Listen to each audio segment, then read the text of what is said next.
तो इस चैप्टर में हम लोच के बारे में पढ़ रहे हैं और हमने एक तरह से लोच के बारे में डिस्कशन जो है उसको कंप्लीट कर लिया है, पूर्ण कर लिया है। सो इस सेक्शन को हम कंप्लीट करेंगे एक उदाहरण दे करके। पहले भी जब हम लोच का परिभाषा हम लोगों ने सीखा था, लोच को डिफाइन किया था, तो हमने एक उदाहरण लिया था। उसमें डिमांड जो था, मांग जो था, एक लाइन था, एक रेखा थी। इस बार थोड़ा कॉम्प्लिकेटेड, मोर कॉम्प्लेक्स डिमांड लेंगे और लोच को हम लोग कैलकुलेट करेंगे। आइए देखते हैं। सो इस बार हमारा लोच जो है वो है, दिया जा रहा है Q is equal to 120/P, है ना। अगर इसको हम प्लॉट कर लें तो यहां पे P है, हमेशा की भांति y एक्सिस पे P है और x एक्सिस पे Q है। और चूंकि हमें इसी ऑर्थेंट में रहना है जहां Q मात्रा जो है वो धनात्मक रहे और प्राइस भी हमेशा धनात्मक रहे, दोनों में कोई भी ऋणात्मक नहीं हो सकता है। तो अगर आप प्लॉट करेंगे, अब जैसे देख लें कि P अगर 1 है तो Q 120 हो जाएगा, बहुत ज्यादा होगा, और Q अगर 1 है तो P 120 हो जाएगा, है ना। और ये एक लाइन में नहीं है, जैसे जैसे अगर P 2 है, 1 की जगह अगर हम 2 ले लें तो ये जो है 60 हो जाएगा। तो अगर हम ड्रॉ करें बहुत सारे पॉइंट्स लेकर के तो कुछ हमें एक ऐसा कर्व मिलेगा। ये है Q is equal to 120/P, है ना। अब हमारा लोच का अलग अलग डेफिनेशन है। पहला डेफिनेशन हमने जो लिखा था कि ये होना चाहिए डेल Q, जो कि मात्रा में परिवर्तन है, डिवाइडेड बाय Q, मतलब मात्रा में जो अनुपातिक परिवर्तन है वो, डिवाइडेड बाय, इसको नीचे से भागा दिया जा रहा है, डेल P, जो कि फ्रैक्शनल चेंज है, छोटा सा चेंज है प्राइस में, इसको P से भाग दे रहे हैं। ये हमें अनुपातिक परिवर्तन बता रहा है P में, और उसकी वजह से जो अनुपातिक परिवर्तन हो रहा है Q में, वो हमें निकालना है ना। तो और इसी को हमने लिख लिया था, एक तरह से ये हमारा रिवाइज हो रहा है, del Q by del P multiplied by P divided by Q, ये हमने फॉर्मूला लिखा था। तो हमें क्या क्या चाहिए निकालने के लिए? हमें ये एक स्लोप चाहिए, क्या ढलान है किसी पॉइंट पे। पहले जब हमने एक सरल रेखा ली थी और हमारा डिमांड कुछ ऐसा था, तो हर जगह स्लोप, ढलाव एक ही था, उसमें कोई परिवर्तन नहीं आ रहा था। बट अगर इस डिमांड मांग पे देखेंगे तो अगर देखेंगे जहां Q बहुत ज्यादा है वहां पे ढलाव कम है, और Q जहां पे बहुत कम है वहां पे ढलाव बहुत ज्यादा है। तो हर जगह ये परिवर्तन हो रहा है, तो इसका हमें ध्यान रखना होगा। और जिस पॉइंट पे, जिस बिंदु पे निकाल लें, उस बिंदु पे P क्या है, उस बिंदु पे Q क्या है। तो आइए एक ले लेते हैं कि हमें निकालना है, जब Q इज इक्वल टू 12 है तो P, बशर्ते P यहाँ पे P 10 होगा, एंड P 10 है, इस बिंदु पे हमें निकालना है। Q इक्वल टू 12 है एंड P इक्वल टू 10 है। तो सबसे पहले हम देखें, हमें इससे स्लोप नहीं पता चल रहा है। बाय द वे आपको हम बता दें, इसका स्लोप निकाला जा सकता है अगर हम कैलकुलस का प्रयोग करें, बट जैसा कि ये कोर्स है इसमें कैलकुलस का प्रयोग नहीं करना है, तो हम लोग दो बिंदु ले लेंगे, है ना। यहाँ पे हो गया आपका, मान लीजिए कुछ एक ये हो गया बिंदु, इसको कह लें 12, 10, है ना। और अगर P बढ़ के 10 से 12 हो जाता है और तो Q घट के 12 से 10 हो जाएगा। तो दो बिंदु हमें मिल गया है। एक बिंदु में यहाँ पे, एक बिंदु को हम लिख सकते हैं, ये बिंदु जो है हमारा वो है 12, 10, और ये बिंदु जो है हमारा वो हो जाएगा, अगर Q 10 हो गया तो P 12 हो जाएगा, क्योंकि दोनों अगर यहाँ पे ध्यान दें, P मल्टीप्लाइड बाई Q जो है 120 होना चाहिए, 120 होना चाहिए। तो ये है 10 से 12। सो यहाँ से इस बिंदु से इस बिंदु पे जाते हैं तो ये जो है इसमें क्वांटिटी में 2 का परिवर्तन होता है मात्रा में, उसी तरह मूल्य में भी 2 का परिवर्तन होता है ना। तो हम इसका ये स्लोप यहां से निकाल लेंगे। स्लोप हमें क्या मिलेगा? स्लोप हमें, क्योंकि यहां भी 2 है, यहां भी 2 है, 2/2, स्लोप हमारा इक्वल टू 1 हो जाएगा। तो ऐसे भी लिख सकते हैं इक्वल टू 1 हो जाएगा। तो यहां से अगर हम ये ले लें तो स्लोप इप्सिलॉन यहां से मिल गया -1। बट आपको और बता दें कि ये 1 तो हमने लिखा है, बट सही करेक्ट आंसर -1 होगा। क्यों?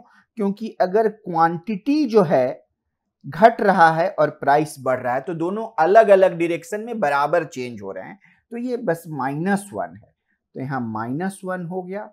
और P जो है आपका, हम यहाँ पे कैलकुलेट कर रहे हैं, तो P हो गया 10 और Q हो गया 12। तो ये आपको मिल गया 5/6, ये मिल गया। ये एक टेक्निक हो गया।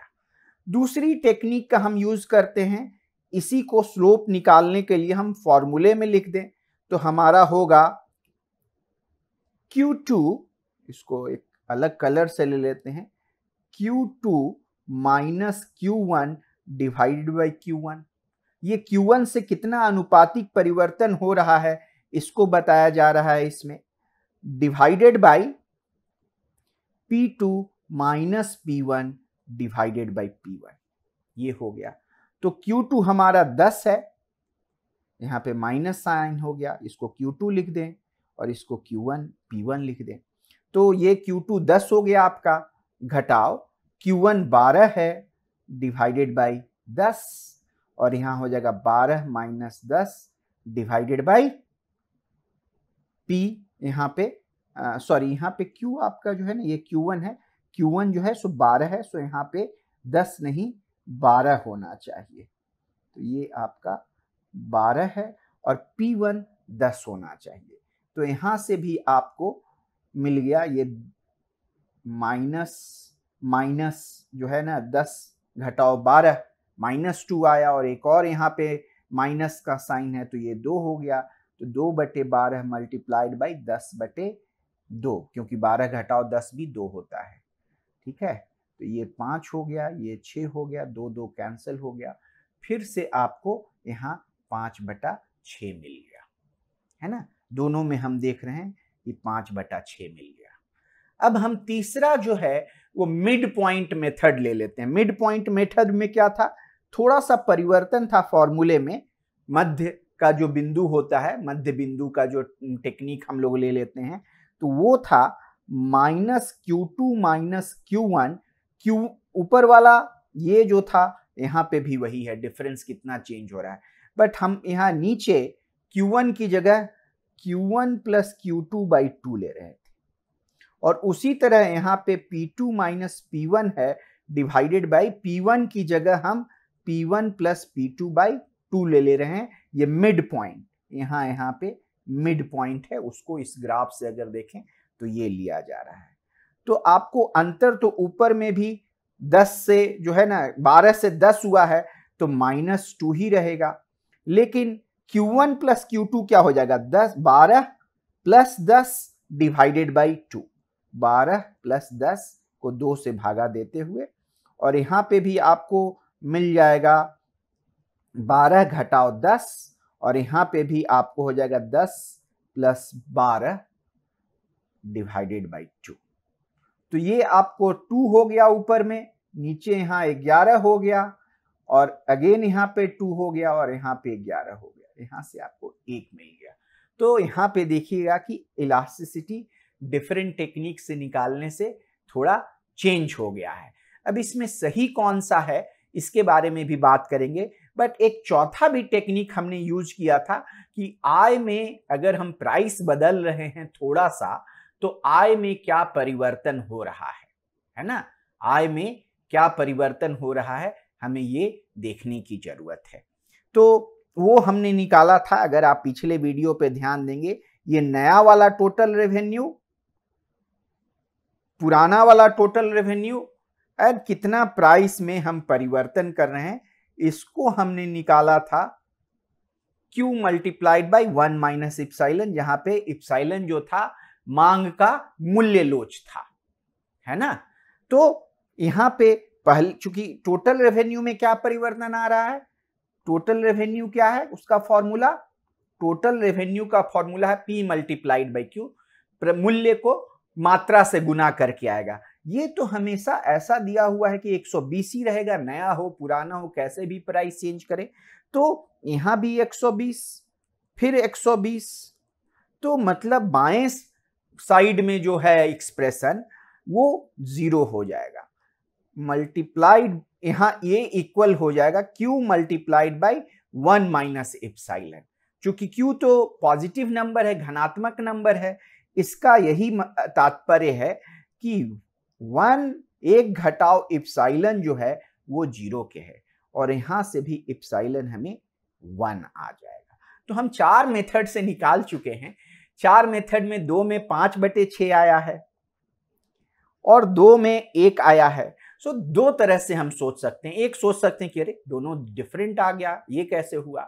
तो ये इस वजह से हुआ कि कुछ फॉर्मूले जो हम लोग यूज कर रहे हैं, है ना, वो अप्रोक्सीमेशन है, अनुमान है, बिल्कुल सही नहीं है। क्योंकि सही तो हमें स्लोप एकदम हमें इस पॉइंट पे निकालना है। जैसे अगर इसको हम कर्व को फिर से एक बार आपको बनाकर समझाएं, हमारा कर्व कुछ ऐसा है और एक बिंदु हमने यहां लिया है, दूसरा बिंदु हमने यहां लिया है, और हम क्या निकाल रहे हैं, हम ये वाला स्लोप निकाल रहे हैं, है ना। इस स्लोप को हम अनुमान से निकाल रहे हैं पहले वाले कुछ टेक्निक में। दूसरे टेक्निक में थोड़ा और हम लोग बदल दे रहे हैं कि मिड पॉइंट पर निकालने की कोशिश कर रहे हैं। बट हमें स्लोप तो जो सही वाला है वो यहां पे देखना है, ये ग्रीन कलर वाला, ना कि रेड कलर वाला। तो ये एक अनुमान लगाया जा रहा है, इसी वजह से हमारा जो लोच है उसका वैल्यू डिफरेंट आ रहा है। तो आपको मैं एक फॉर्मूला, आपको मैं पहले ये बता दूं कि एक ज्यादा सही आंसर है। ऐसे एग्जाम में या कहीं आए आपको पूरी तरह से डाटा नहीं है तो ये एक्सेप्ट किया जाएगा। 5/6 जो है 1 के बहुत ही नजदीक है, बहुत डिफरेंट नहीं है। लेकिन आइए इस फॉर्मूले को थोड़ा ठीक करे देखें। सो हमने बात किया था कि Q1 जो है 12 है, Q1 12 है, और P1 जो है वो 10 होगा, क्योंकि Q1 मल्टीप्लाइड बाई P1 हमेशा 120 होता है। तो इस जगह पे हमें निकालना है, और हमने अपने मन से इसको 10 से 12 कर लिया था और यहाँ 12 से 10 हो गया था। आप यहाँ ऐसे कह सकते हैं कि यहाँ पे अपने मन से 12 से 10 कर लिया था और 10 से यहाँ पे ऑटोमेटिकली 12 हो गया, क्योंकि दोनों का गुना करके 120 आना चाहिए था। तो हमारा, और इस वजह से हमने फॉर्मूला जो यूज किया, फिर से एक बार मैं लिख लूं, minus Q1 minus Q0 divided by Q0 और P1 minus P0 divided by P0।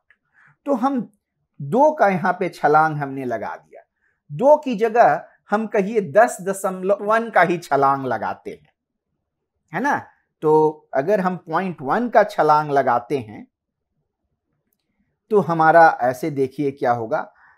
पहले देखिए कि अगर 10 P से हमारा P जो है P0 से P1 10.1 हो गया।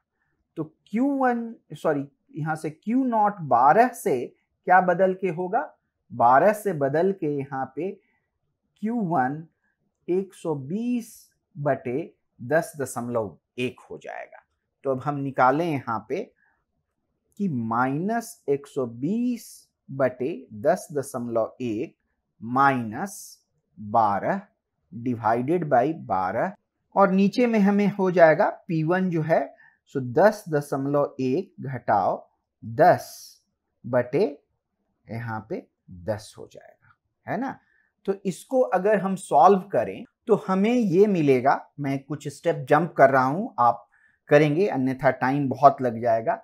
ये इसका आएगा 10.1 12 0.1 और ये आ जाएगा 10 डिवाइडेड बाई 10.1, है ना। ये और भी 1 के नजदीक आ गया। पहले हमें 10/12 आ रहा था। जब हमने प्राइस का जंप 2 का लिया, 10 से हमने 12 किया, तो हमें मिला 10/12। जब प्राइस का जंप हमने 10 से लेकर के 10.1 किया तो हमें इलास्टिसिटी मिला 10/10.1। और 10 से अगर हम लोग 10.01 करते हैं तो ये आ जाएगा 10/10.01। तो जैसे जैसे हम इसके करीब आते जाएंगे देखेंगे कि हमारा यहाँ पे लोच 1 के बराबर हो जाएगा।